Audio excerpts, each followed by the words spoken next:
Bom dia, meus amores e minhas amores. Agora estou na Antiga Paraguaia.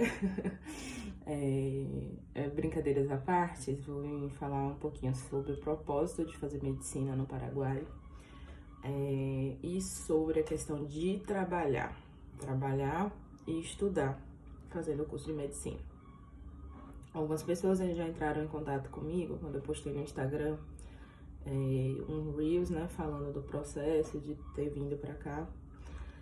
E assim, a maioria das pessoas perguntam: Mona, como eu faço para trabalhar no Paraguai? Como eu faço para conseguir um emprego, né, me manter no Paraguai com um emprego? E a verdade é que você tem que vir com o propósito de estudar, né? Não venha com o propósito de trabalhar. O ideal seria você ter um dinheiro, juntar o dinheiro, mais ou menos para uns 3, 4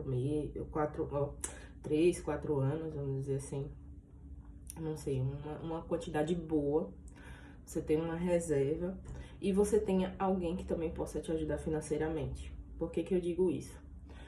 Muitas pessoas chegam aqui, tem esse sonho de fazer medicina, né, e vem aqui, talvez por ser a primeira graduação, eu não sei, né, talvez por isso, né, não tenha tido a experiência de passar por uma universidade pública, como eu, né, que tive aula o dia todo, né, faculdade integral.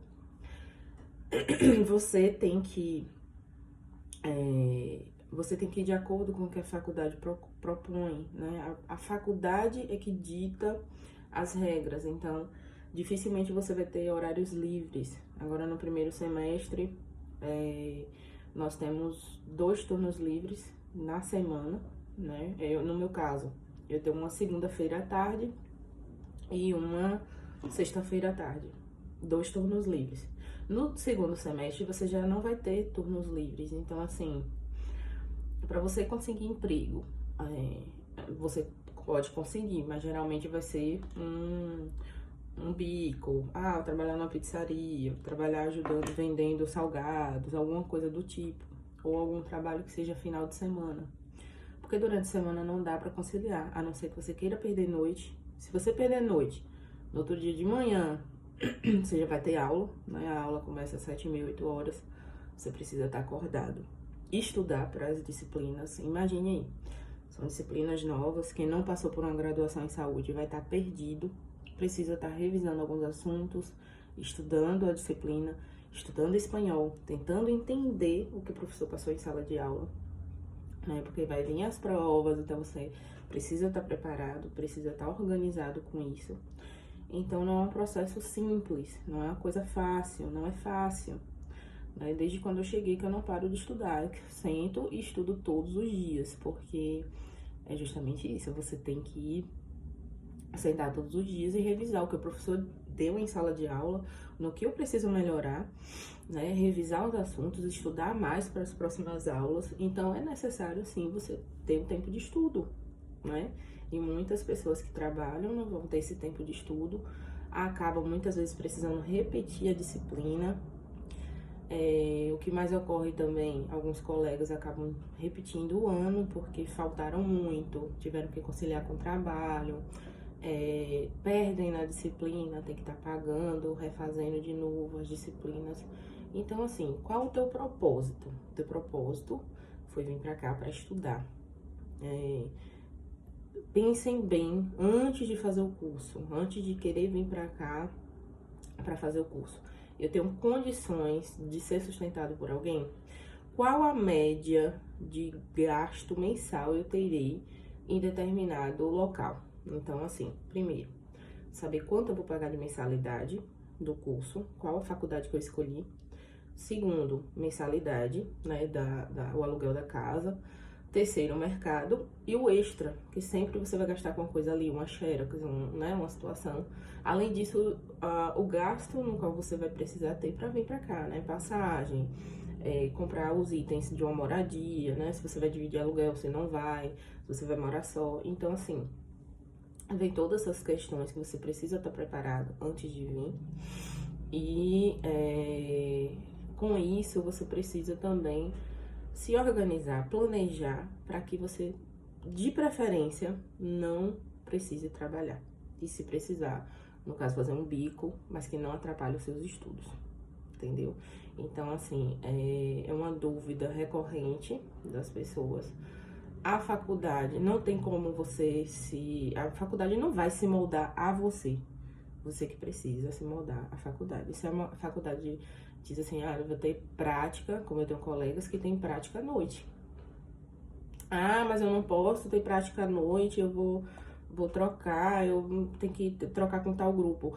Esse semestre talvez você não consiga ter prática à noite, beleza? Você vai conseguir ter uma prática durante o dia.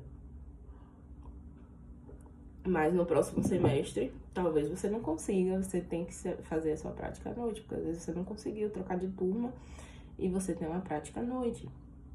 Além disso, se você for trabalhar, se for no Brasil, você precisa ter um dinheiro a mais para você comprar uma moto, um carro, ou pagar transporte para vir e voltar.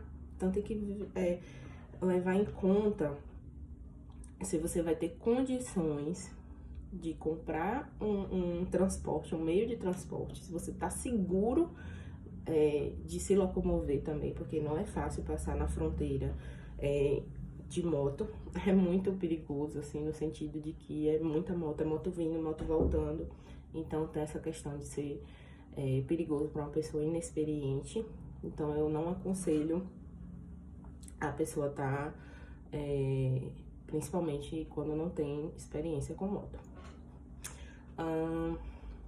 Acho que é isso, né? Essa questão dos gastos em si. E outras pessoas também já me perguntaram, tipo, quem já tem quem é profissional de alguma área. Por exemplo, eu sou enfermeira. Como é que eu faço para trabalhar no Paraguai? Até o momento eu não encontrei, não conheço nenhum brasileiro que trabalha aqui no Paraguai exercendo a profissão de enfermeiro nos hospitais daqui. Eu não conheço. O que eu conheço são enfermeiros que trabalham em Foz, né, que trabalham nos hospitais públicos ou particulares de Foz ou em home care. Eu sou advogado, então é melhor você buscar exercer a sua profissão, porque assim, você não domina a língua espanhola, a não ser que você domine. Segundo, você vai ter que gastar com documentações para você se tornar um cidadão, assim, provisoriamente, né, paraguaio, né? Então, você vai entrar com suas documentações para você poder exercer a profissão aqui. Então, tem todo um trâmite, né? Então, você vai gastar.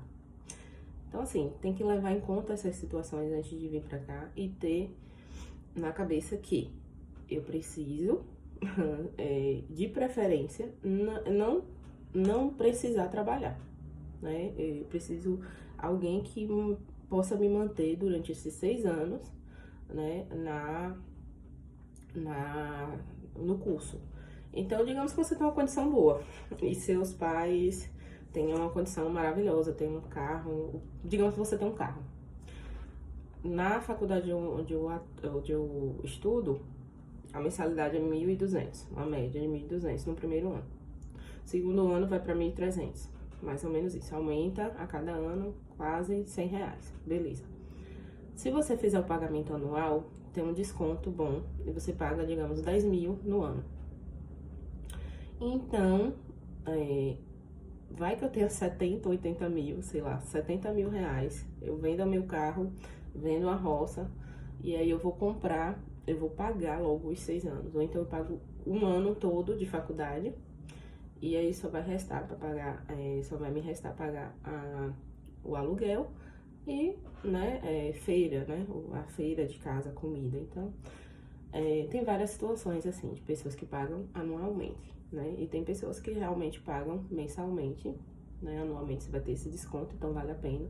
Então, é legal você entrar em contato com as pessoas que já estão aqui, né, eu não cobro nada, não tenho vínculo com a faculdade no qual eu estudo, não tenho nenhum aluno assessorado, né? Eu tiro dúvida dos colegas, eu tiro dúvida de pessoas que trabalharam comigo no Brasil e que são enfermeiras e que também tinham esse sonho de fazer medicina aqui. Tiro as dúvidas, não ganho nada com isso. Então, assim, precisando, tô sempre esclarecendo as dúvidas. Então, é isso. Se tiverem mais alguma dúvida, podem mandar mensagem aqui mesmo, né? Que eu vou estar sempre respondendo, tá bom?